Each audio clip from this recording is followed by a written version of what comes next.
My name is Hazel Montgomery, and I'm 22 years old. The day I graduated from college with my degree in social work should have been one of the happiest days of my life. I stood there in my cap and gown, surrounded by cheering classmates throwing their caps in the air, my diploma clutched in my sweaty hands, feeling that incredible rush of accomplishment that comes from 4 years of hard work finally paying off. The sun was beating down on the football field where the ceremony was held, and everyone was hugging and crying and taking a million photos. But in the middle of all that celebration, I pulled out my phone to check my bank account, expecting to see my grandfather's traditional graduation gift deposited there. What I saw made my stomach drop. Only $199. The amount was so oddly specific, so much smaller than I'd expected for a college graduation gift. I felt confused but tried to push the feeling aside and be grateful. Before we dive into what happened next, I want to know where you're watching from. Drop your location in the comments below. If this story already has you curious about what my grandfather really sent, go ahead and hit that like button right now. And make sure you're subscribed to the channel because what I discovered about that missing money will shock you. Trust me, you'll want to stick around for this entire story. Now, let me tell you about the dinner that changed everything. That evening, my parents threw a small graduation celebration at our house. My mother, Barbara, had made pot roast, my favorite meal since childhood, and the dining room table was decorated with a congratulations banner and balloons. My father, Kenneth, kept refilling everyone's wine glasses and making toasts about my bright future. They seemed overly cheerful, almost performatively so, and I couldn't quite put my finger on why it felt forced. When I thanked them for passing along Grandpa Leonard's graduation gift, I noticed my mother's hand trembled slightly as she poured more wine into her glass. The bottle clinked against the rim, and a few drops spilled onto the white tablecloth. My father jumped in immediately, changing the subject to ask about my job interviews, steering the conversation away from my grandfather so smoothly that it seemed practiced. I caught them exchanging strange glances across the table, those silent married couple communications that speak volumes without words. I need to explain something about my family dynamic to help you understand why what happened next was so devastating. I'm an only child, and I'd always been incredibly close with my grandpa Leonard. Had been widowed 5 years earlier when my grandmother passed away from cancer, and it hit him hard. 2 years ago, when his diabetes and mobility issues made living alone difficult, he moved into Maplewood Senior Living, an assisted living facility about 30 minutes from our house. That's when my parents stepped in to help manage his finances. My mother, who'd always been good with paperwork, took over handling his checkbook and paying his bills. My father, who worked as a regional bank manager, handled what he called Grandpa's investments and long-term financial planning. They'd always positioned themselves as devoted caregivers, the responsible children making sure their aging father was taken care of properly. I had no reason to doubt them or question their motives. They were my parents. I trusted them completely. Later that night, I was cleaning my room and came across the deposit slip I'd hastily shoved into my purse that morning. I pulled it out and examined it more carefully under my desk lamp. It was a wire transfer with a notation that read simply, "Educational gift, L.W., which were my grandfather's initials, Leonard Walsh. But that amount kept nagging at me. $199 seemed so random, not the round number my grandfather usually sent for important occasions. I started thinking back to previous gifts He'd given me. When I graduated high school, He'd sent me $5,000 with a card that said, "Every ending is a new beginning." When I got accepted to college, He'd wired me $10,000 and told me it was for starting strong and not worrying about textbooks or supplies. Those had been significant amounts, generous and life-changing for a young person. So why would my college graduation, the culmination of 4 years of hard work and the launching point for my entire career, warrant only $199? It didn't make sense. The more I thought about it, the more that specific number felt wrong. almost like it was deliberately chosen to be just under some threshold, just small enough not to trigger attention. I decided to call Grandpa Leonard at the facility to thank him personally. The phone rang 4 times before a cheerful receptionist answered. I asked to speak with my grandfather, and she told me he was at the evening bingo game in the community room but that she'd have him call me back when it finished. I thanked her and hung up, feeling slightly relieved that I'd at least initiated contact, but that uneasy feeling in my stomach wouldn't go away. When I came back downstairs to get a glass of water, I noticed both my parents watching me from the living room. Their eyes followed my movement across the kitchen with an intensity that felt invasive. My father asked who I'd been talking to on the phone, his tone casual but his posture rigid. I told him I'd called Grandpa to say thank you for the graduation money, and I saw my mother's face go pale. She stood up quickly, mumbling something about needing to check on something in the garage, and rushed out of the room. My father followed her, leaving me standing alone in the kitchen with my glass of water, completely confused about what I'd just witnessed. That night, I couldn't sleep.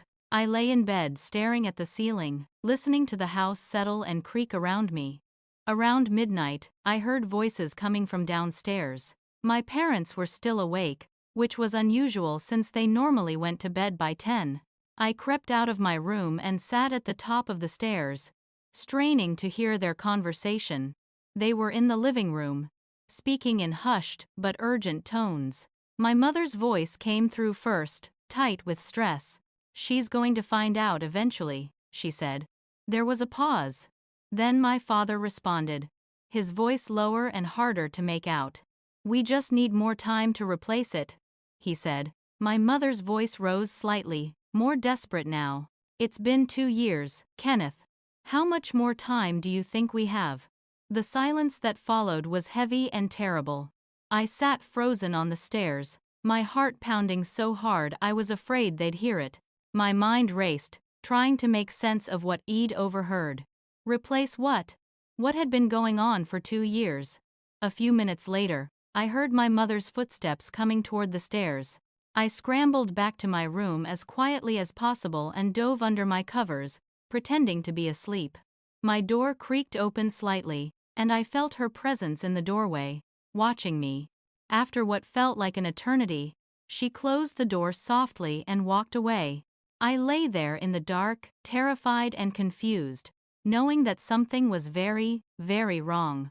The next morning, I woke up early and made a decision. I needed to see my grandfather in person, and I needed to do it without telling my parents. I got dressed quietly, grabbed my purse and car keys, and slipped out of the house before either of them woke up. The drive to Maplewood Senior Living felt longer than usual, my anxiety building with every mile. When I pulled into the parking lot, I sat in my car for a moment, trying to calm my racing thoughts. The facility was nice, as these places go, a modern building with well-maintained landscaping and a fountain out front. But it still had that institutional quality that all such places have: the smell of disinfectant mixed with cafeteria food, the overly cheerful decor trying to mask the reality that this was where people came when they could no longer care for themselves. I found Grandpa Leonard in the common room, sitting in his favorite chair by the window with a crossword puzzle in his lap and a pencil tucked behind his ear. He was 78 years old, and while his body had slowed down considerably due to diabetes and arthritis that made walking difficult, his mind was still sharp as a tack. When he looked up and saw me, his whole face transformed with joy. "Hazel, sweetheart," he exclaimed, setting aside his puzzle and reaching out his arms for a hug. I crossed the room and embraced him, breathing in his familiar scent of Old Spice aftershave and peppermint candies. "What a wonderful surprise," he said. "I didn't expect to see you so soon after graduation. Sit, sit, tell me all about the ceremony. Was the speaker any good? Did they pronounce your name correctly when you walked across the stage?" We talked for a few minutes about the graduation, and I could see how genuinely proud he was. His eyes sparkled when I described walking across that stage and receiving my diploma. Then he leaned forward, lowering his voice conspiratorially, and said, "Did you get my gift? I wanted to make sure you had a solid start on your new life. No debt hanging over your head, enough to really establish yourself." This was the moment of truth. I watched his face carefully as I responded, "Yes, Grandpa, thank you so much for the $199. It was very generous." The confusion that crossed his features was immediate and unmistakable. His eyebrows drew together, his mouth opened slightly, and he tilted his head as if he hadn't heard me correctly. $199. He repeated slowly. "Hazel, honey, I didn't send you $199. I sent you 50,000. The words hung in the air between us. I felt like all the oxygen had been sucked out of the room. $50,000. Not 199. 50,000. My grandfather must have seen the shock on my face because he immediately reached for his wallet and pulled out a small leather-bound ledger. Had always been old school about record-keeping, maintaining paper records of all his transactions even though everything was digital now. He flipped through the pages with slightly shaking hands until he found what he was looking for. "Here," he said, pointing to an entry dated 3 weeks before my graduation. $50,000 wire transfer to Hazel Montgomery. Account number ending in 4723. That was my account number. He showed me the transfer reference number, written in his careful, spidery handwriting.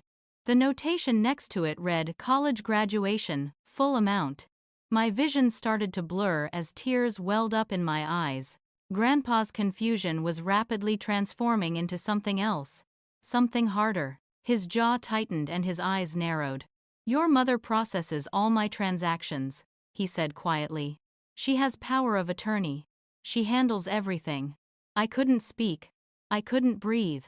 The implications of what he was showing me crashed over me like a wave.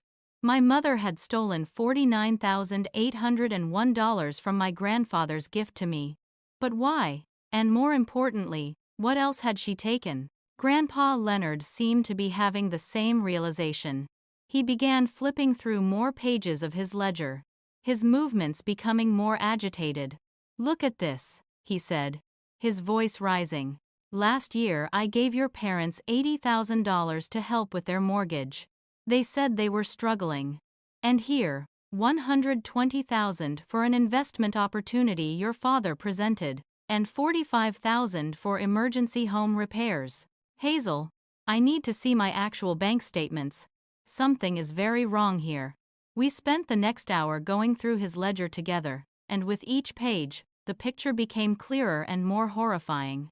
Grandpa Leonard had sold his house 2 years ago when he moved into the facility. The sale had netted him $890,000 after paying off his mortgage. Money had planned to use for his care and to leave as an inheritance to his children and grandchildren. My parents had convinced him to let them manage it, promising they'd invest it wisely and handle all his bills. Based on the ledger entries, there should have been at least $600,000 remaining in his accounts, but neither of us knew if that money was actually there. My grandfather's hands were shaking as he held the ledger. "I never thought my own daughter would do this," he whispered. "I trusted them completely. I trusted Barbara with everything." I held his weathered hands in mine and made him a promise. "Grandpa, I'm going to find out what happened to your money," I said, my voice steady even though I felt like I was falling apart inside. "I'm going to get to the bottom of this, I swear." He looked at me with tears in his eyes, and I saw something in his expression that broke my heart. It wasn't fear for himself.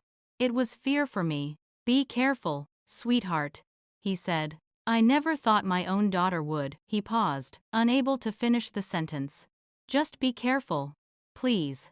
I asked him if I could take photos of the relevant ledger pages with my phone. He agreed immediately, and I quickly photographed every entry that showed large transactions over the past 2 years. Then I carefully tucked the evidence into my purse, hugged my grandfather tightly, and promised to visit again soon. As I walked out of Maplewood Senior Living, my mind was reeling. The parents who raised me, who taught me right from wrong, who I trusted completely, had been systematically stealing from my elderly grandfather. And I had no idea how deep the betrayal went. When I pulled into my driveway an hour later, I noticed both my parents' cars were there. They were home.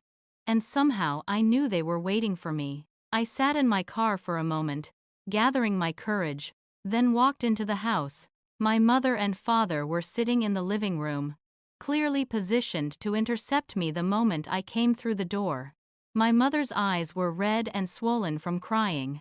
My father's jaw was set in that defensive way men get when they know they're caught but aren't ready to admit it. The tension in the room was so thick you could cut it with a knife. "Where were you?" my mother asked, trying to sound casual but failing miserably.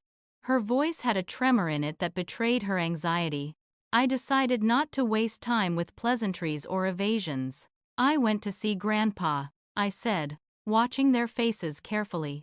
"And he told me something very interesting about my graduation gift." My father stood up abruptly, and I saw a flash of genuine fear cross his face before he covered it with anger. "Hazel," he started, but I cut him off. "He sent me $50,000, Dad. 50,000. Not 199. So where's the rest of my money? And more importantly, what else have you taken from him?" The silence that followed was deafening. My mother's face crumpled, and she buried her face in her hands, her shoulders shaking with sobs. My father started pacing, running his hands through his hair. And then the excuses came tumbling out in a desperate rush. "We were going to tell you," he said, the words coming fast and defensive. "It's complicated financial planning. We needed to protect his assets. There were tax implications. We were actually doing him a favor by managing things this way." Each excuse sounded more hollow than the last.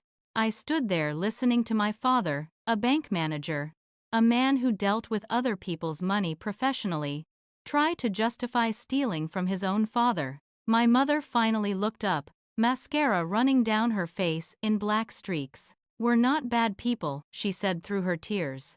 "We just made some mistakes. We were going to pay it all back before anyone noticed."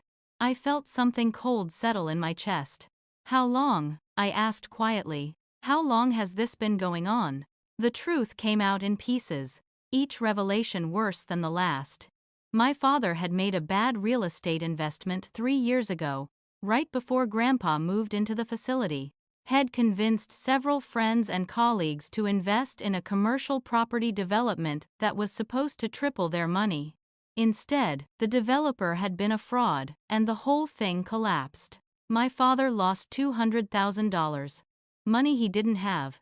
Money had borrowed against our house and his retirement accounts. He was facing bankruptcy, professional ruin, the loss of everything Head worked for.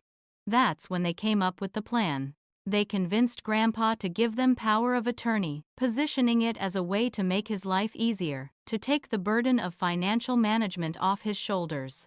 And then they started taking money. First, to cover the investment losses. Then to maintain their lifestyle so no one would know they were in financial trouble. Then to cover the fact that they'd taken the initial money. It had snowballed over 2 years into a systematic draining of my grandfather's life savings. I felt sick. Every gift Grandpa thought he was sending me over the past 2 years, every birthday check, every Christmas money, every emergency fund when my car broke down, they'd been stealing from, reducing the amounts, keeping the difference, probably congratulating themselves on how clever they were. I looked at my parents, these people who raised me, who taught me about honesty and integrity, and I didn't recognize them anymore. I gave them an ultimatum. "You need to return all the money immediately," I said. "Every penny. You need to come clean to Grandpa, apologize, and face whatever consequences come from this." My father actually laughed, a bitter, ugly sound. "It's gone, Hazel," he said. "Spent. Used to pay off debts, credit cards, the mortgage. We don't have it to return." My mother sobbed harder, her whole body shaking. I told them that what they'd done was elder abuse and theft, serious crimes that could land them in prison. My father's face turned red with rage.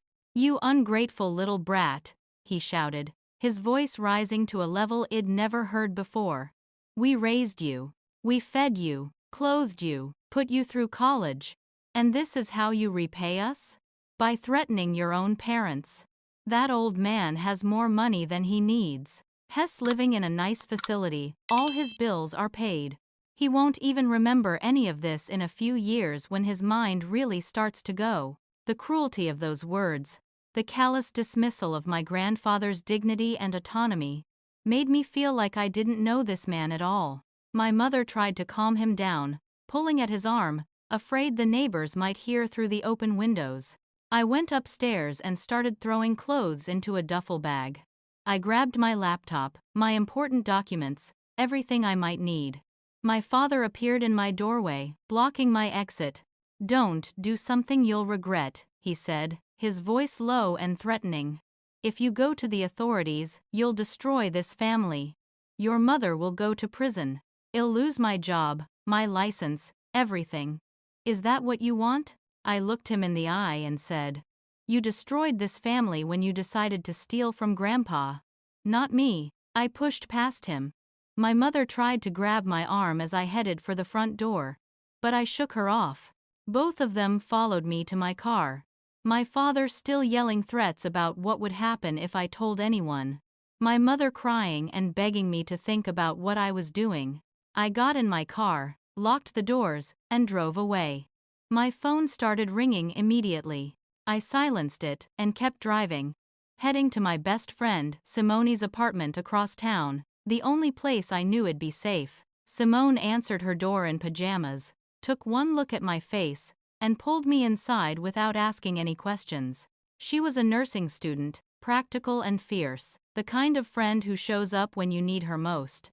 She made tea, sat me down on her couch, and listened while I explained everything that had happened. By the time I finished, I was crying so hard I could barely breathe.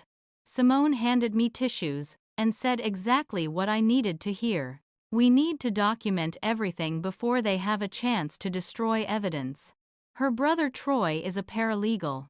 He can help us figure out what to do next." I spent that entire night creating a detailed spreadsheet on my laptop. I took the photos of Grandpa's ledger and cross-referenced every entry with the actual deposits ID received.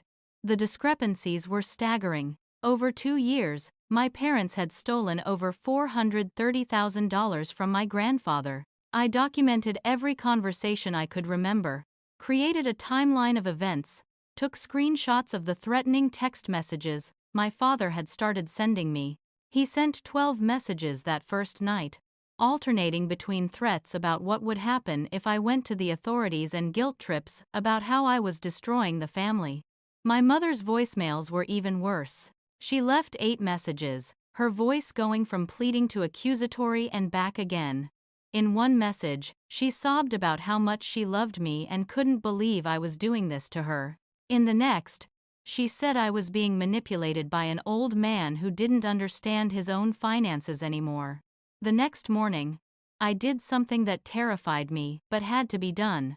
I requested a copy of my credit report to make sure my parents hadn't committed identity theft against me. To my relief, my credit was clean. They hadn't opened any accounts in my name. But when I dug deeper, I discovered something that made my blood run cold. I called the credit monitoring service and asked if they could check for my grandfather's name. The representative couldn't give me details due to privacy laws, but she strongly suggested that my grandfather request his own credit report immediately and check for any unauthorized accounts. I called Maplewood and left a message for Grandpa's social worker, explaining that there might be financial fraud happening and that someone needed to help him check his credit. That afternoon, Troy came over to Simone's apartment with his laptop and a legal pad. He was in his late 20s, worked as a paralegal at a family law firm, and had seen enough messy family situations to not be shocked by much. But as he reviewed all my documentation, his expression grew increasingly serious. "This is textbook financial exploitation of a vulnerable adult," he said, looking up from his laptop. "Your parents haven't just stolen money. They've committed multiple felonies." He explained my options carefully. I could report this to Adult Protective Services, who would investigate. I could file a police report for theft and fraud. I could contact the bank to freeze my grandfather's accounts. I could help Grandpa revoke the power of attorney through the courts. Any or all of these actions could lead to criminal charges against my parents. I sat there at Simona's kitchen table, staring at the documentation spread out in front of me, and felt the weight of the decision crushing down on me. These were still my parents. They'd raised me, loved me, been there for every important moment of my life. I remembered my mother staying up all night when I had pneumonia in 4th grade, sponging my forehead with cool cloths. I remembered my father teaching me to ride a bike, running alongside me until I found my balance. How could the people who did those things also be the people who stole from their own father? Simone put her hand on my shoulder. They made their choices, she said gently. Now you have to make yours. You're not destroying the family. They already did that. You're protecting your grandfather. That night, I filled out the online report form for Adult Protective Services. My hands shook as I typed out the details. I uploaded copies of the documentation, the ledger photos, the bank statements I'd managed to obtain. When I clicked submit, I felt like I was crossing a line I could never uncross. A confirmation email arrived within minutes, giving me a case number and saying an investigator would contact me within 48 hours. There was no taking it back now. The wheels of justice had started turning, and my parents were in their path. The retaliation from my parents started almost immediately.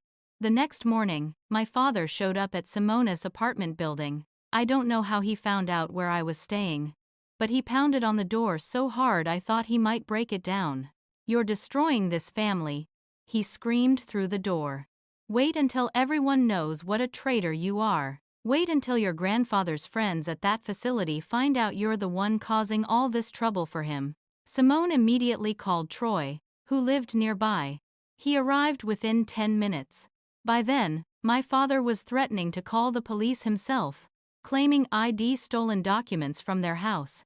Troy very calmly explained through the door that he was a paralegal, that everything I had was legally obtained, and that if my father didn't leave the premises immediately, we would call the police for harassment and trespassing. My father finally left, but not before shouting that I'd regret this for the rest of my life. Then my mother started her own campaign. The text messages came in waves, dozens of them. She claimed my father had experienced heart palpitations and the stress I was causing might kill him. She said I was tearing apart the family over money that didn't even belong to me.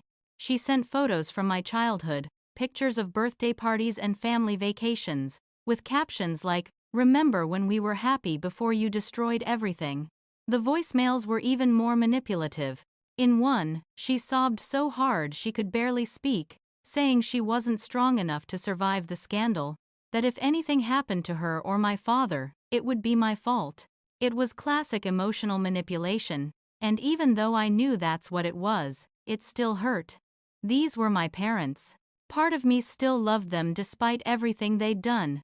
2 days after I filed the report, I received a phone call from Claudia Barnes, an investigator with Adult Protective Services. She had a calm, professional voice that immediately put me at ease. She wanted to meet in person to go over the evidence and discuss next steps. We met at a quiet coffee shop away from my neighborhood, and I brought everything I had. Printed copies of the documentation, the photos of Grandpa's ledger, bank statements, the text messages, and voicemails from my parents.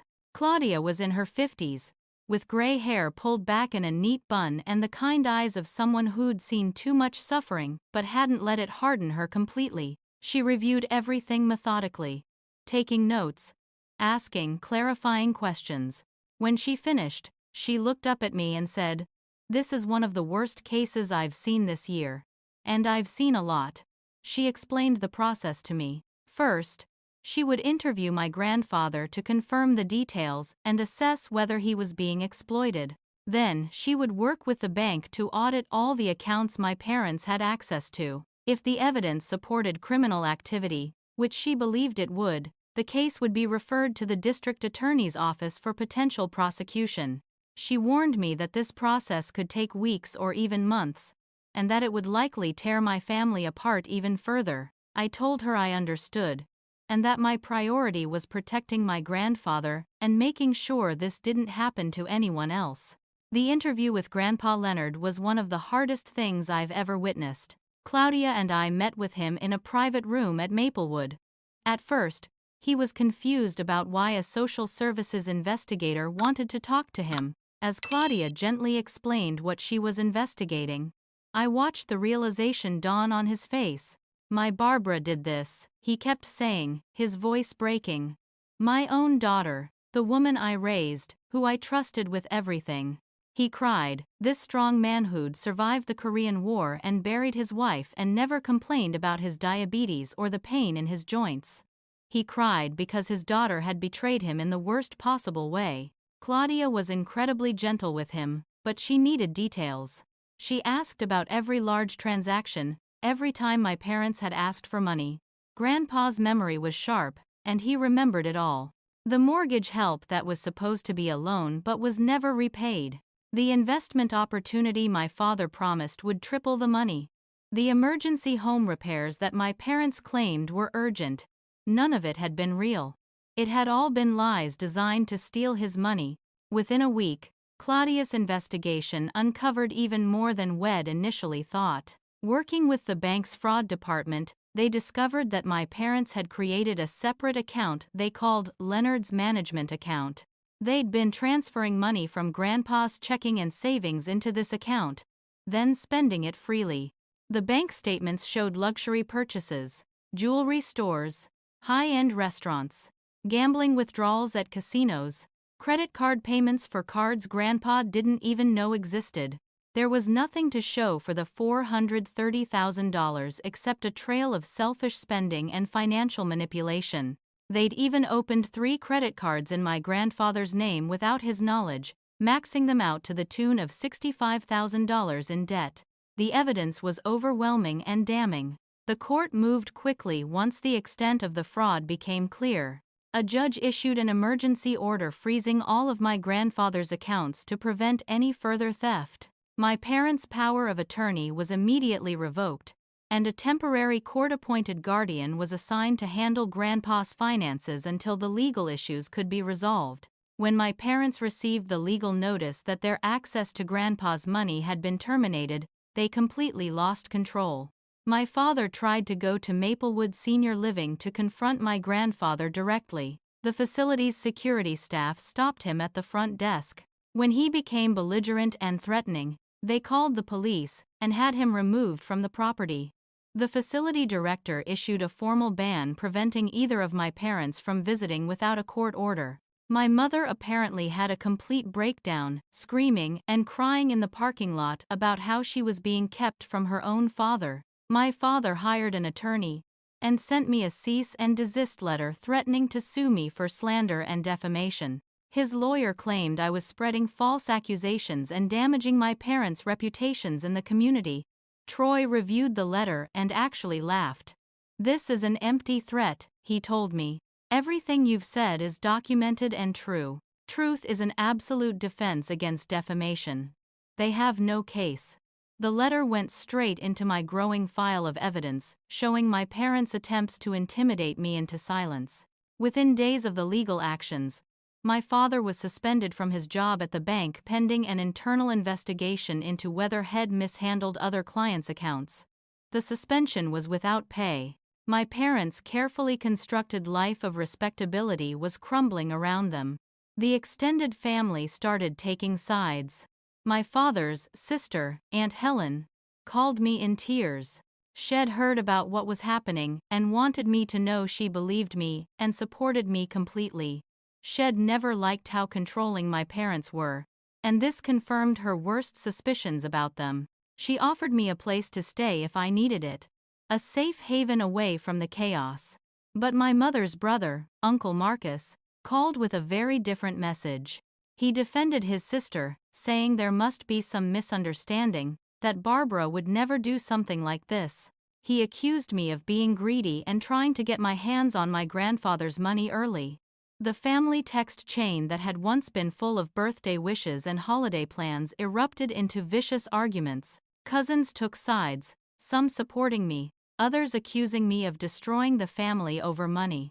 I had to mute the entire thread because it was too painful to watch people I'd known my whole life turn against me. Then the local news got hold of the story. Someone, probably from the bank, tipped them off about the investigation. The headline read, "Local bank manager accused of elderly parent abuse and exploitation." My father's photo from his employee ID was plastered across the news website. Reporters tried to contact me, leaving messages asking for interviews and comments. I declined them all on Troy's advice. Within 48 hours, the story had spread across social media. Neighbors who'd smiled and waved at my parents for years were suddenly gossiping about them. My mother stopped going to her weekly church service because she couldn't face the stares and whispers. The shame was public and absolute. In a desperate move, my parents launched their own social media campaign trying to control the narrative. They posted old family photos with captions about what an ungrateful child I was, how they'd sacrificed everything to raise me, and how I was repaying their love by destroying them with false accusations. They positioned themselves as victims of a confused old man and a greedy daughter who wanted inheritance money early. Some distant relatives who didn't know the full story commented with supportive messages. It took everything in me not to respond publicly, not to defend myself or post the evidence showing what they'd really done. Troy repeatedly told me that anything I said publicly could be used against me or complicate the legal case. I had to trust that the truth would come out through the proper channels. One unexpected blessing emerged from all this darkness. Mrs. Patterson, who lived 2 doors down from my grandfather at Maplewood, reached out to me through the facility's social worker. She was a sweet woman in her 80s who'd become friends with Grandpa over the past year. She told me she'd witnessed my parents arguing with my grandfather several months back. She'd heard my father through the thin walls threatening that if Grandpa didn't cooperate, they'd move him to a much cheaper facility, one of those horrible places you hear about on the news. She'd also seen my mother taking valuable items from Grandpa's room, his coin collection, some antique cufflinks that had belonged to my great-grandfather, even his good watch. Mrs. Patterson had thought it was odd at the time, but hadn't known what to do about it. Now, she wanted to provide a written statement to the investigators. Her testimony would prove that the abuse and manipulation had been going on for much longer than the financial records showed. 6 weeks after I first filed the report with Adult Protective Services, the district attorney's office filed criminal charges against both my parents. The charges were extensive: multiple counts of theft from a vulnerable adult, financial exploitation, fraud, and forgery. The bail was set at $100,000 each. I found out about the arrests from a news alert on my phone. Police had gone to my childhood home early in the morning and taken my parents into custody. The local news had cameras there, catching the whole thing. I watched the video on my phone with shaking hands. My father's face was red with fury and humiliation as officers led him out in handcuffs. My mother was sobbing, her makeup already running down her face, looking absolutely destroyed. It was surreal seeing the people who raised me being treated like criminals, even though I knew that's exactly what they were. Despite everything they'd done, I felt sick watching that video. I spent that entire day crying, curled up on Simona's couch, trying to reconcile the parents I'd loved with the criminals I'd helped put in jail. Simone sat with me, not saying much, just being present.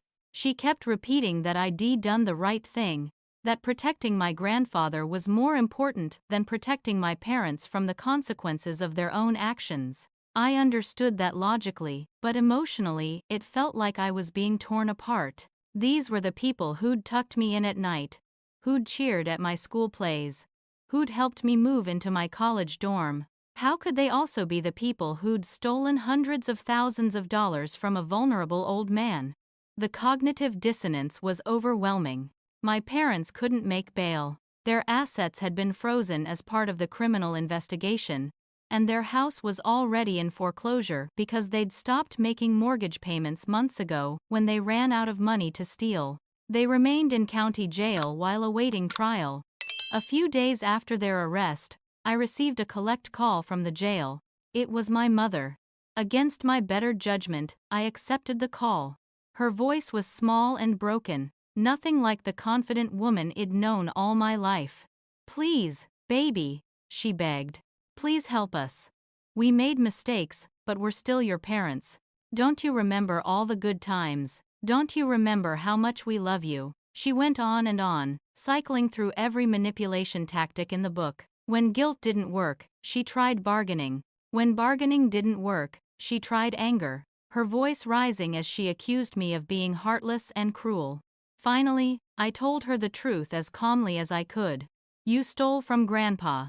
You lied to me. You threatened me when I found out. This is the consequence of your choices, not mine." Then I hung up and immediately called the jail to block any future calls from her number.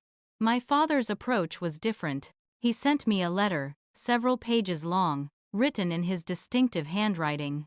I almost threw it away without reading it, but curiosity got the better of me. The letter alternated between apology and justification.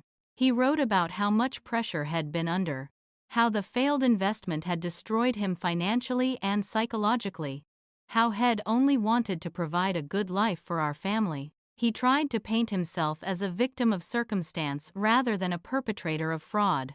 But then the letter took a darker turn. He wrote that Grandpa was old and wouldn't have spent the money anyway, that he was just sitting on it while my parents struggled. He wrote that I'd destroyed their lives over money, as if the crime was about the dollar amount rather than the betrayal and violation of trust. There wasn't a single sentence that showed genuine understanding of what they'd done wrong. It was all excuses and blame shifting. I read the letter once, felt my disgust deepen, and then I burned it in Simona's kitchen sink, watching the pages curl and blacken until there was nothing left but ash. Meanwhile, my grandfather's health took a serious turn for the worse. The stress of the whole situation triggered complications with his diabetes. His blood sugar became dangerously unstable, and he was hospitalized for 3 days. I kept a vigil at his bedside, watching the monitors, holding his hand, feeling guilty even though I knew intellectually that I wasn't responsible for this. Grandpa was weak but lucid. He squeezed my hand and said, "None of this is your fault, sweetheart. I'm so sorry you had to be the strong one. I'm the one who should have been protecting you." That broke me. Here was this man, the victim of horrible crimes committed by his own daughter, apologizing to me. I told him over and over that he had nothing to be sorry for, that Head done nothing wrong, that being trusting and loving wasn't a character flaw. While police conducted a search of my parents' house as part of the investigation, they discovered even more evidence of the depth of their crimes. They found fake invoices for services that were supposedly provided for Grandpa's care, bills for medical equipment he never received, receipts for home modifications to make his former house more accessible even though Head already moved to the assisted living facility. Every fake invoice had been submitted to his account for payment. They found luxury goods hidden in closets, designer handbags and shoes with the tags still on them, jewelry worth thousands of dollars, all purchased with Grandpa's money. Perhaps most damning, they found a journal belonging to my mother. In it, she'd written entries about her father's declining memory, noting that he was getting more confused and probably wouldn't notice if money went missing. One entry, dated just 6 months earlier, said Dad will never know the difference. His memory's going anyway, and by the time anyone notices, well, have figured out how to replace it. The premeditation, the cold calculation, was all right there in black and white. The community reaction was swift and merciless. My father's former colleagues at the bank were interviewed by police about whether Head mishandled any client accounts. Several people who'd invested in his failed real estate deal came forward to say they'd felt pressured and misled. My parents' church held an emergency meeting and quietly removed them from the membership rolls. Former friends who'd enjoyed the benefits of my parents' seemingly generous lifestyle dinner parties, and wine tastings and vacation trips together, now claimed they'd always suspected something was off. Neighbors who'd once borrowed cups of sugar and shared gardening tips stopped making eye contact with anyone from our family. The social death that my parents experienced was complete and absolute. Some of my high school friends reached out after seeing the news coverage. Most were supportive, expressing shock and offering help if I needed anything. But a few had questions that felt more like accusations. How could you not have known? Didn't you benefit from the stolen money? How could you send your own parents to jail? These questions haunted me. I asked myself the same things late at night when I couldn't sleep. The truth was, I had benefited indirectly. The nice house I grew up in, the vacations we took, my car that my parents had helped me buy. All of it was probably funded at least in part by stolen money. I hadn't known, but did that absolve me of some moral responsibility? My therapist, who I'd started seeing weekly to deal with the trauma, helped me understand that I couldn't have known what I wasn't told, and that holding myself responsible for my parents' choices was neither fair nor healthy, but the guilt remained. A heavy weight I carried every day. 4 months after their arrest, my parents' criminal trial began. The media attention was intense. Elder abuse cases had been getting more coverage lately as people became aware of how common and devastating they were. The courthouse was crowded with reporters, cameras, and curious onlookers. I had to testify, which was something I'd been dreading since the day I filed that first report. The prosecutor had prepared me extensively, walking me through the types of questions I'd be asked, and coaching me to stay calm and factual. But nothing could really prepare me for the experience of sitting in that witness box, seeing my parents at the defense table just a few feet away, knowing that my testimony might send them to prison for years. The prosecution built their case methodically over the course of 2 weeks. A forensic accountant testified for an entire day, walking the jury through every fraudulent transaction, every forged signature, every unauthorized withdrawal. The numbers were staggering and undeniable. Bank records showed a clear pattern of systematic theft over 24 months, totaling more than $430,000. The defense attorneys tried to suggest that there might have been accounting errors or misunderstandings, but they couldn't refute the documentary evidence. It was all there in black and white. Then it was Grandpa Leonard's turn to testify. This was the moment I'd been dreading most. They wheeled him into the courtroom in his wheelchair, and he looked so small and frail under the harsh fluorescent lights. The prosecutor approached him gently, asking him to explain his relationship with my parents and how the power of attorney arrangement had come about. Grandpa's voice shook as he described trusting his daughter completely, believing she was helping him, thinking that his money was being managed responsibly. When asked how he felt upon learning the truth, he paused for a long moment, then said, "I would have given them money if they'd asked. I would have helped them with anything. But they didn't ask. They lied. They stole. They betrayed everything a parent-child relationship should be." Several jurors were openly crying. Then it was my turn to take the stand. The prosecutor led me through the discovery process, starting with finding the strange amount of my graduation gift, and progressing through the confrontation with my parents and the decision to report them. I kept my voice steady and my answers factual, just as I'd been coached. Then the defense attorney stood up for cross-examination, and I braced myself. He was a middle-aged man with sharp features and an aggressive manner. He tried to paint me as vindictive and money-hungry. "Isn't it true that you were angry about the amount of your graduation gift?" he asked. "Weren't you hoping for more money? Didn't you feel entitled to your grandfather's wealth?" I looked him directly in the eye and answered calmly.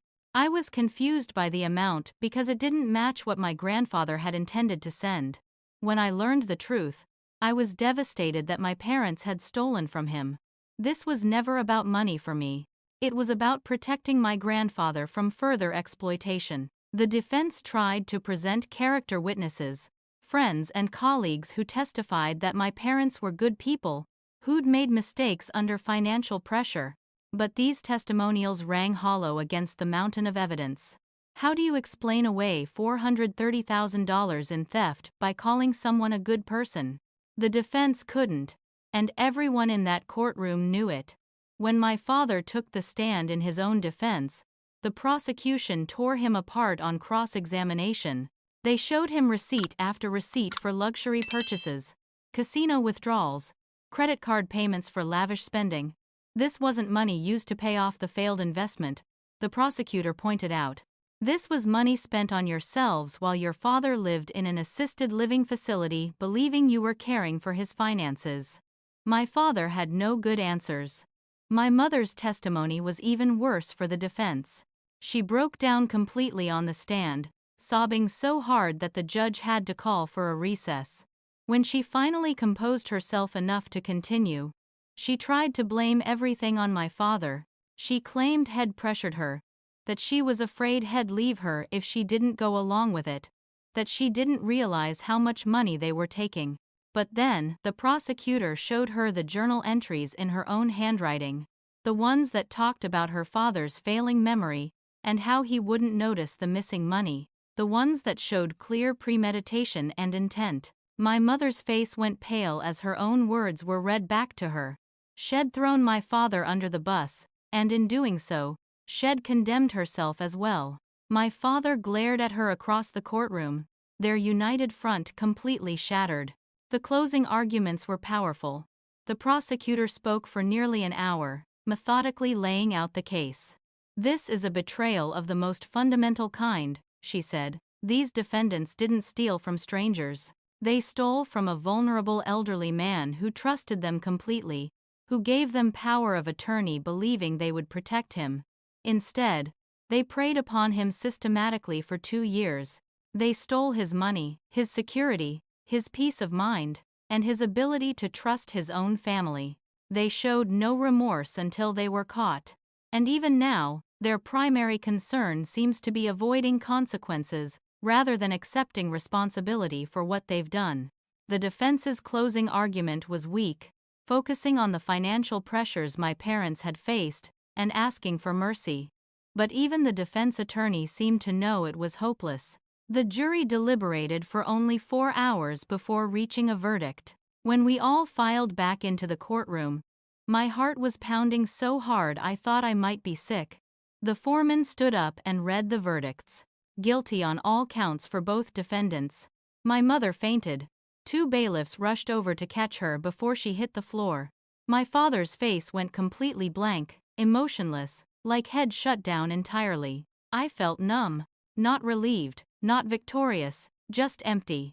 Simone squeezed my hand as we left the courtroom through a side exit to avoid the media swarm.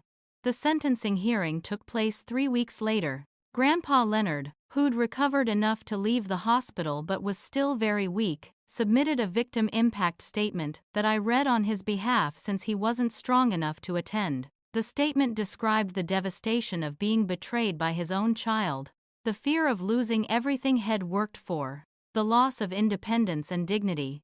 It was heartbreaking. The judge was clearly moved. She addressed my parents directly before announcing the sentences. "You were in positions of trust and power," she said. "Your father, your grandfather, was vulnerable and dependent on you. Instead of protecting him, you exploited him in the worst way imaginable. The betrayal is almost incomprehensible." My father was sentenced to 8 years in state prison with restitution ordered. My mother received 5 years with restitution ordered. Both were permanently stripped of any inheritance rights from my grandfather's estate. As the bailiffs led my parents away in handcuffs, my mother turned back one last time and looked at me. Her mouth formed the words, "I love you." My father refused to look at me at all, his jaw clenched tight. I watched them disappear through the door to the holding cells, and I felt the strangest mixture of emotions. Relief that it was over. Grief for what I'd lost. Guilt that I'd been the one to set this all in motion. Anger that they'd forced me into this position. And somewhere, buried deep underneath all of that, a tiny flicker of hope that maybe, somehow, someday, I could rebuild a life that made sense again. The immediate aftermath of the sentencing was chaotic. Media outlets wanted interviews, victims' rights organizations wanted me to speak at events, and the attention was overwhelming. I declined everything. I needed time and space to process what had happened, and to focus on taking care of my grandfather. The restitution ordered by the court was something, but the reality was harsh. My parents had no significant assets left. The house was sold in foreclosure, along with their cars and anything else of value. The total from the asset seizures came to about $83,000, nowhere near the $430,000 they'd stolen. The court had ordered them to make monthly payments from any wages they earned while in prison and after their release. But the prison wage was pennies per hour, and who knew what they'd be able to earn once they got out with felony convictions on their records. The truth was that Grandpa would probably never be fully repaid. I became my grandfather's legal guardian and was granted power of attorney, the same authority my parents had abused so terribly. The weight of that responsibility was enormous. I was 22 years old, just starting my career, and now I was in charge of managing the care and finances of an elderly man whose trust in people had been shattered. I moved Grandpa to a better facility using what remained of his funds, a place with brighter rooms and more attentive staff. I visited him 3 times a week, managing his medical appointments, his medications, and his daily needs. Some days were good, and we'd play cards or watch old movies together. Other days were bad, and he'd be anxious and afraid, asking repeatedly if his money was safe, if anyone else was going to steal from him. Those days broke my heart. I started seeing a therapist weekly to help me process the trauma of everything that had happened. I was diagnosed with PTSD. I had nightmares about my parents breaking into my apartment or Grandpa dying alone and afraid. I had panic attacks when I had to deal with financial matters. I struggled with trust issues in every relationship. I questioned every childhood memory, wondering what had been real and what had been manipulation. My therapist helped me understand that this kind of betrayal trauma was profound and that healing would take time. She helped me work on separating my parents' actions from my own worth and identity. Just because they were capable of terrible things didn't mean I was. Just because they betrayed trust didn't mean I would. Finding a job was more difficult than I'd anticipated. I had a degree in social work and good grades, but some employers seemed to recognize my name from the news coverage. A few interview processes ended abruptly with vague explanations. I couldn't prove it, but I suspected that some hiring managers were uncomfortable with the family scandal. Finally, I was offered a position at a non-profit organization that helped victims of elder abuse. The irony wasn't lost on me. My own traumatic experience made me passionate about helping others in similar situations. My coworkers became a new support system, people who understood what I'd been through because they worked with victims every day. An unexpected friendship developed with Mrs. Patterson, the sweet elderly woman who lived near my grandfather at the facility and had provided testimony about witnessing my parents' abuse. She was a widow with no children, often lonely, and she started joining Grandpa and me for our weekly dinners in the facility's dining room. She became like a surrogate grandmother, filling some of the void left by my parents' betrayal. The 3 of us formed our own little chosen family, and those dinners became something I looked forward to each week. My personal life was complicated. I met a man named Garrett at work. He was a social worker in his late 20s, kind and patient and emotionally intelligent. But I struggled with letting him get close. On our first date, I trauma dumped the entire story about my parents, testing him to see if he'd run. Instead, he listened without judgment and shared his own story about growing up with an alcoholic father. We built our relationship slowly, with me keeping my walls high and him respecting my boundaries, while gently showing me that not everyone would betray me. It took months before I could truly relax around him. My mother wrote letters from prison, one every single week. At first, they were full of blame-shifting and self-pity, complaining about the conditions in prison and how unfair her sentence was. But gradually, over many months, the tone of the letters began to change. She started taking responsibility for what she'd done, apologizing without making excuses, acknowledging the harm Shed caused. I'm not sure if the change was genuine or just another manipulation tactic, but I kept the letters in a box even though I never responded. I wasn't ready to forgive, and I might never be, but I also found that I didn't hate her anymore. Mostly I just felt sad about what could have been. My father, in contrast, never reached out. According to Aunt Helen, who visited him once in prison, he was angry and bitter, blaming everyone including me for his situation. He refused to participate in any rehabilitation or counseling programs, just counting down the days until his release. I grieved for the father I'd thought I had. The one who'd taught me to ride a bike and helped me with homework. That man had either never existed or had died long before the arrests. The person in prison was a stranger I no longer knew. 1 year after the verdict, on the anniversary of that awful day, I visited Grandpa at his facility. Had declined physically over the year, his diabetes and age taking their toll, but his spirit seemed stronger. We sat in the common room looking at old photographs, and he pulled out the graduation photo someone had taken of me in my cap and gown. He kept it by his bed. "I'm so proud of you," he said, his voice strong despite his frailty. "You saved me, sweetheart. You were braver than anyone should have to be at your age." I started to cry, and he held my hand with his weathered, spotted fingers.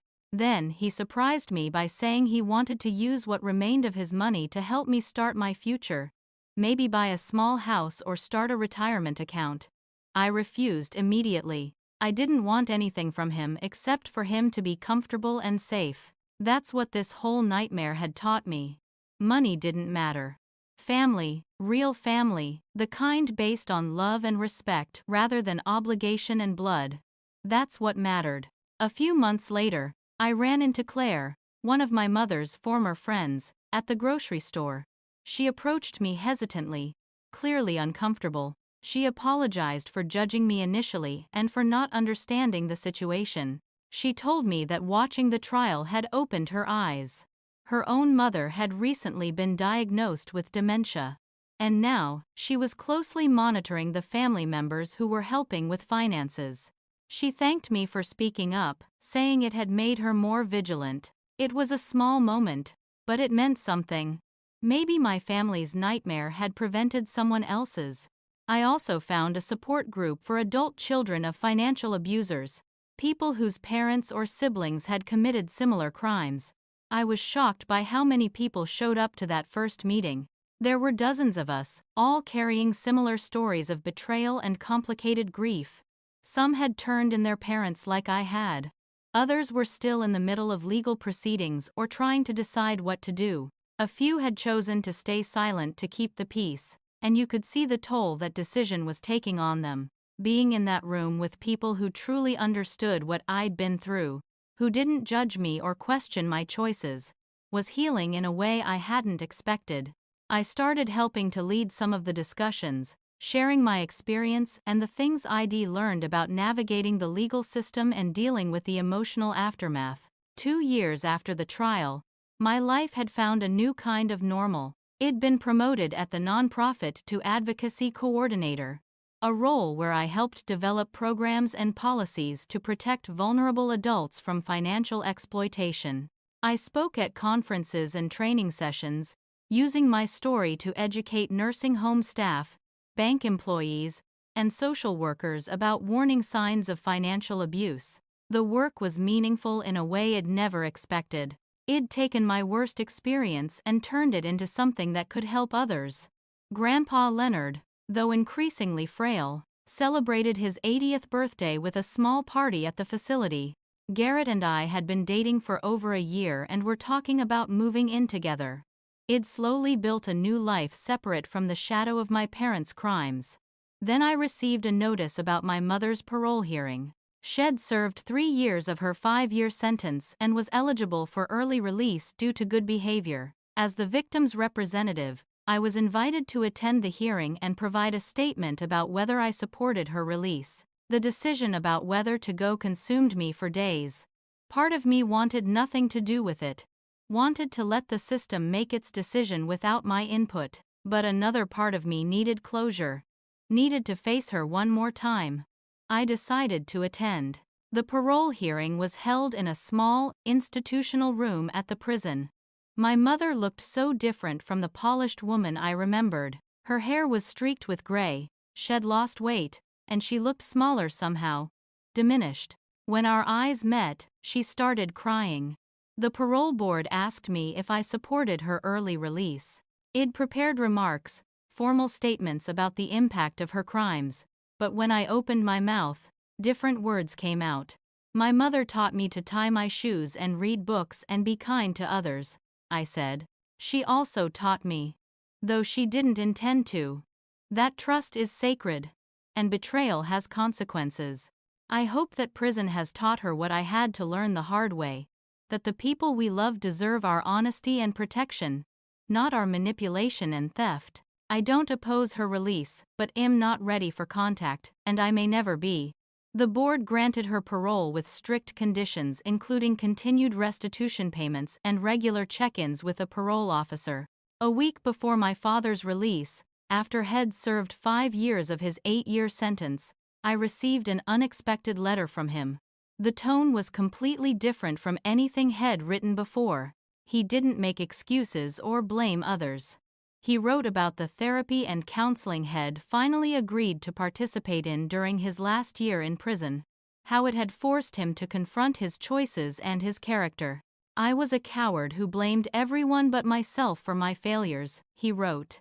I destroyed my father's security and my daughter's trust because I was too proud to admit I'd made terrible financial decisions. I don't expect forgiveness because I don't deserve it. But you deserved better parents than what you got, and I'm sorry. It was the first genuine apology I'd received from either of them, and I cried reading it. That same week, Grandpa Leonard had a stroke. I got the call from the facility in the middle of the night and raced to the hospital. For 48 hours, it was touch and go. Garrett brought me food and coffee and sat with me in the waiting room. Simone visited after her nursing shifts. Mrs. Patterson sent flowers and called daily for updates. Grandpa pulled through. But he was weaker and needed a much higher level of care. When he was finally stable enough to talk, he held my hand and said something that changed how I saw everything. You gave me 3 good years I wouldn't have had, he said.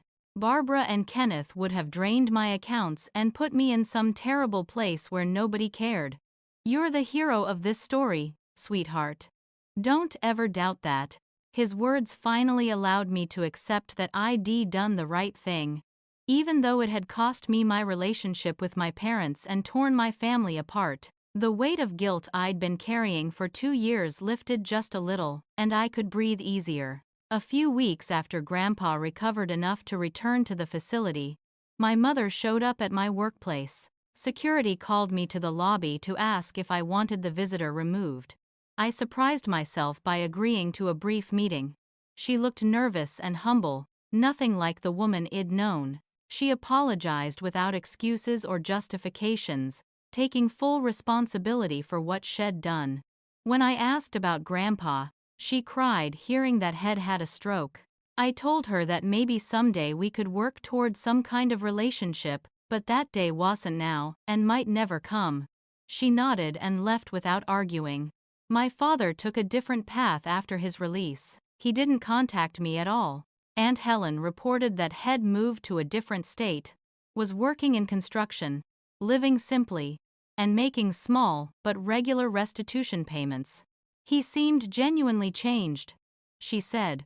But he respected my boundaries and didn't push for contact. On my birthday, I received a card with no return address, signed simply Dad.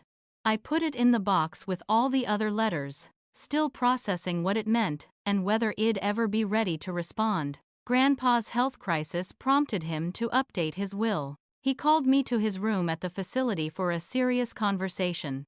He wanted to leave everything to me, not because there was much left, but because the principle mattered.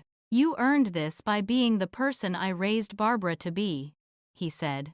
I realized in that moment that my values, my sense of right and wrong, hadn't come from my parents at all.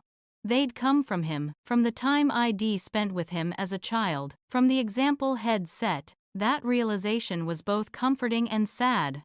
My work at the nonprofit led to the creation of a new program based on my advocacy efforts. We called it the Family Guardian Project, designed to help identify financial abuse early through training for nursing home staff, bank employees, and social workers. I became the director, and the program began expanding to other states. I was invited to testify before the state legislature about stronger elder protection laws, turning my painful experience into meaningful work that could help countless others. Felt like the best possible outcome from something so terrible. Then Garrett proposed. It was simple and perfect, done at Grandpa's facility so he could be present and give his blessing. For the first time in years, I felt pure joy without any shadow of grief or guilt hanging over it. We started planning a small wedding with Grandpa front and center. Mrs. Patterson offered to bake the cake, and Simone and Troy would stand up with me. They were my chosen family, the people who'd shown up when everything fell apart and stayed through all of it. In quiet moments, I reflected on everything that had happened.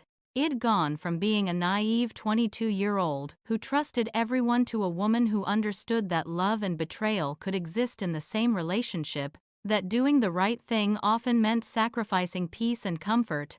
That family was about actions rather than blood ties. I journaled about the transformation, working through my feelings with my therapist's guidance. I learned that I wasn't responsible for my parents' choices, that I could love who they'd been while hating what they'd done, that the complicated grief I felt was normal and valid. 3 years after the trial, I was contacted by a documentary filmmaker who wanted to feature my story in a film about elder abuse awareness. I initially declined, wanting to keep my privacy and move forward with my life. But after discussing it with Grandpa and my therapist, I reconsidered. If telling my story publicly could help even one family recognize the warning signs and prevent what happened to us, maybe it was worth it.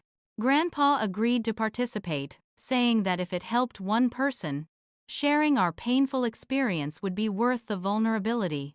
Working on the documentary forced me to revisit everything that had happened, but it also helped me see how far I'd come. The young woman in those graduation photos, naive and trusting, had been transformed by trauma into someone stronger and wiser. I'd learned that the $50,000 graduation gift my grandfather intended to send had eventually reached me, just not in the form of money. It came as strength, purpose, and the wisdom to stand up for what's right even when it costs everything.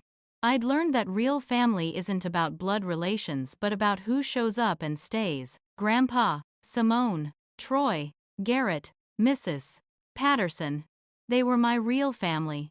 One peaceful afternoon, I sat with Grandpa in the facility's courtyard.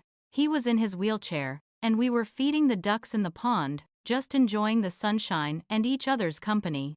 Out of nowhere, he said, "You know what I'm most grateful for? Not the money you helped protect, or the justice you got for me. I'm grateful that my granddaughter loved me enough to do the hard thing when it would have been easier to look away. That's worth more than any amount in any bank account." His words captured everything I'd been trying to articulate for years. Heroism wasn't dramatic or flashy. It was making the daily choice to choose truth over comfort, integrity over false peace, protecting vulnerable people even when it destroyed relationships. I realized that if I could go back in time to that graduation day when I first noticed the strange deposit amount, even knowing everything that would happen next, I'd make the same choices again. The path I'd taken had been painful beyond anything I could have imagined, but it was the right path. I'd lost my parents, or at least the idealized version of them I'd carried in my mind, but I'd gained self-respect, purpose, and authentic relationships built on honesty rather than obligation. I looked at that graduation photo sometimes, at the young woman who had no idea what was coming, and I felt both sympathy for her innocence and pride in her courage. The phone rang one afternoon with an update from the prosecutor's office. My father had made a full month's restitution payment voluntarily for the first time, not because it was court-ordered but because he chose to. It was a small amount, barely making a dent in what was owed, but it represented something important. It meant he was finally taking responsibility, finally understanding that actions have consequences. I told Grandpa about the payment, and he smiled. Maybe there's hope for them after all, he said. I realized that I hoped so too, even after everything, because healing wasn't about forgetting what they'd done or excusing it. It was about choosing peace over bitterness, the future over the past, growth over stagnation. I kissed Grandpa's forehead as we watched the sunset together that evening. The sky painted in shades of orange and pink. Tomorrow would bring whatever it brought. There would be more challenges, more healing to do, more complicated feelings to process. But today, right now, sitting in this courtyard with my grandfather safe and cared for, I felt okay. And that was enough. Have you ever had to choose between protecting someone you love and keeping peace with your family? Have you ever discovered a betrayal that changed everything you thought you knew? Drop your thoughts in the comments below. If this story moved you, or made you think about the importance of protecting vulnerable people, please hit that like button and share this video with someone who needs to hear it. And make sure you're subscribed to the channel because stories like these remind us that doing the right thing isn't always easy, but it's always worth it. Thank you so much for watching, and for being part of this community, where we share real stories about real struggles. I hope this story reminds you that even in the darkest times, there's hope for healing, and that standing up for what's right, even when it costs everything, is the truest measure of character. Take care of yourselves and each other, and remember to check on the elderly people in your life. Sometimes the people who seem fine are the ones who need protection the most.